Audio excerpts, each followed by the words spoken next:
오늘의 말씀은 사도행전 5장 27절에서 42절 말씀입니다.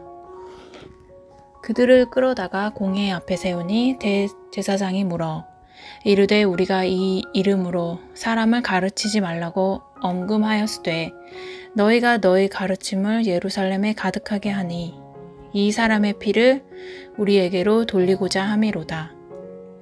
베드로와 사도들이 대답하여 이르되 사람보다 하나님께 순종하는 것이 마땅하니라. 너희가 나무에 달아 죽인 예수를 우리 조상의 하나님이 살리시고 이스라엘에게 회개함과 죄사함을 주시려고 그를 오른손으로 높이사 임금과 구주로 삼으셨느니라. 우리는 이 일의 증인이요 하나님이 자기에게 순종하신 사람들에게 주신 성령도 그러하니라 하더라. 그들이 크게 듣고 크게 노하여 사도들을 없이하고자 할세. 바리새인 가말리엘은 율법 교사로 모든 백성에게 존경을 받는 자라. 공회 중에 일어나 명하여 사도들을 잠깐 밖에 나가게 하고 말하되 이스라엘 사람들아 너희가 이 사람들에게 대하여 어떻게 하려는지 조심하라. 이전에 드다가 일어나 스스로 선전하매 사람이 약 400명이나 따르더니 그가 죽임을 당하매 따르던 모든 사람들이 흩어져 없어졌고 그 호적할 때에 갈릴리의 유다가 일어나 백성을 깨어 따르게 하다가 그도 망한즉 따르던 모든 사람들이 흩어졌느니라. 이제 내가 너희에게 말하노니 이 사람들을 상관하지 말고 버려두라. 이 사상과 이 소행이 사람으로부터 났으면 무너질 것이요 만일 하나님께로부터 났으면 너희가 그들을 무너뜨릴 수 없겠고 도리어 하나님을 대적하는 자가 될까 하노라 하니 그들이 옮겨 옳게 여겨 사도들을 불러들여 채찍질하며 예수의 이름으로 말하는 것을 금하고 놓으니 사도들은 그 이름을 위하여 능욕받는 일에 합당한 자로 여기심을 기뻐하면서 공회 앞을 떠나니라. 그들이 날마다 성전에 있든지 집에 있든지 예수는 그리스도라고 가르치기와 전도하기를 그치지 아니하니라. 사람들은 지혜를 좋아합니다.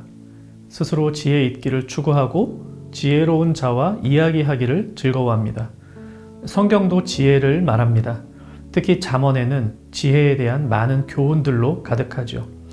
성경에서 말하는 지혜에 대한 가르침을 한마디로 요약하면 지혜란 여호와를 경외하는 것입니다.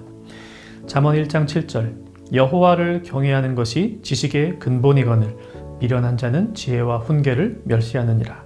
8장 13절 여호와를 경외하는 것은 악을 미워하는 것이라. 9장 10절 여호와를 경외하는 것이 지혜의 근본이요 거룩하신 자를 아는 것이 명철이니라. 15장 16절 가산이 적어도 여호와를 경외하는 것이 크게 부하고 번뇌하는 것보다 나으니라. 19장 23절 여호와를 경외하는 것은 사람으로 생명에 이르게 하는 것이라. 이 모든 말씀을 종합하면 여호와를 경외하는 것은 그분이 보내신 예수 그리스도를 나의 구주로 알고 그분을 영접하며 타인에게 그분을 전하여 그들로 하여금 그리스도의 생명에 이르게 하는 삶입니다. 이 여호와를 경외하는 삶이 곧 지혜로운 삶이죠. 오늘 본문의 사도들은 그리스도를 전하다가 억울하게 체포당해 신문도 당하고 채찍질도 당합니다.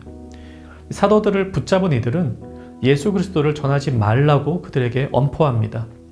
그리스도를 전하지만 않으면 사도들도 편하게 살 수 있습니다. 하지만 사도들은 오히려 그리스도의 이름으로 채찍질 당하는 것마저도 기뻐합니다. 예수가 뭐라고 그 이름 전하는 게 뭐라고 이렇게 고생하는 걸까? 모르는 사람은 절대 이해할 수 없는 삶의 방식입니다. 그런데 이것이 여호와를 경외하는 자의 모습이며 이것이 지혜로운 자의 삶이라고 성경은 말씀합니다. 그런가 하면 오늘 본문에는 또 다른 지혜로운 자가 등장합니다. 가말리엘이라는 율법 교사입니다. 당대에 아주 유명하고 박식하고 지혜로운 사람이었습니다. 그는 대제사장과 바리새인들이 이 사도들을 붙잡아 함부로 신문하고 감옥에 가두는 것이 지혜롭지 못한 행위라고 보았습니다. 그의 논리는 이렇습니다. 예전에도 이와 같이 백성들을 선동했던 이들이 두 차례 있었는데 그때마다 그들을 가만히 놔두었더니 결국 스스로 망하고 그들을 추종했던 이들은 다 흩어져 버렸다. 지금 예수를 쫓는 이들도 우리가 직접 손대기보다는 그냥 가만히 두어 스스로 망하고 흩어지게 하는 것이 더 낫다라는 것입니다. 이 당시 여러 상황들을 볼 때 가말리엘은 두 가지를 염두에 두었던 것 같습니다. 하나는 사도들의 일을 처리하면서 이 유대 공회가 분열될 것에 대한 걱정입니다. 이 공회 내에서도 바리새인들은 보다 엄격하게 예수를 쫓는 사도를 죽이고 싶어 했습니다. 하지만 다른 이들은 보다 유연한 자세를 가지고 있었죠. 그러니 이 사도의 문제를 오래 가지고 있으면 있을수록 다양한 이견들로 인해 그들이 분열할 가능성이 있었습니다. 또한 로마 정부의 눈치도 보아야만 했습니다. 당시 유대인들은 로마의 식민 지배를 받고 있었기 때문에 누군가 사형시킬 사법적 권한이 없었습니다. 안 그래도 얼마 전 예수 사건 때에 이 빌라도의 회유에도 불구하고 이 폭동 수준으로 예수를 사형시켰던 전적이 있는지라 사도들마저 계속 사형시켜 나간다면 로마 정부에서도 곱게 보지 않을 터입니다. 이 다른 사람들은 모두 눈앞에 있는 사도 문제만 가지고 사도를 죽이냐 마냐 이것만 신경 쓸 때 가말리엘은 큰 전국을 보고 있었던 것입니다. 참으로 지혜로운 사람이죠. 그런데 그의 이런 똑똑한 제안으로 인해 결국 하나님의 복음은 점점 더 퍼져갑니다. 그는 아마 예수 복음 운동이 금방 멈출 것이라고 생각했는지 모르지만 42절 말씀처럼 사도들은 날마다 성전에 있든지 집에 있든지 예수는 그리스도라고 가르치기와 전도하기를 그치지 아니하였습니다. 하나님의 참 지혜인 예수 그리스도는 사람들에게 더 많이 전파되어 그들에게 생명을 주게 됩니다. 이 가말리엘의 의도와는 다른 것이죠. 잘 알려진 대로 가말리엘은 사도 바울의 율법 스승이기도 했습니다. 그는 최선을 다해 이 바울을 가르쳤어요. 그런데 그 바울이 그 자신이 맡고자 했던 그리스도의 복음을 전하는 도구로서 쓰임받았습니다. 이 가말리엘로서는 참 아이러니한 일이었죠. 하지만 그것이 바로 하나님의 지혜입니다. 오늘날 우리는 사도들처럼 박해를 받으면서 그리스도를 전하지는 않습니다. 우리에게는 박해에 대한 각오보다는 그리스도를 믿고 따르며 전하는 것이 세상의 어떤 지식보다 지혜로운 삶의 방식이라는 확신이 필요합니다. 그래야 그분을 믿는 일과 다른 일들 사이에 타협하지 않는 신앙을 가질 수 있습니다. 무엇이 더 지혜로운 삶인가? 오늘 본문을 통해 우리는 다짐해야 하겠습니다. 함께 우리 기도합시다. 그리스도를 믿고 섬기고 전하는 삶이 가장 지혜로운 삶이라는 확신 가운데 늘 살게 하옵소서.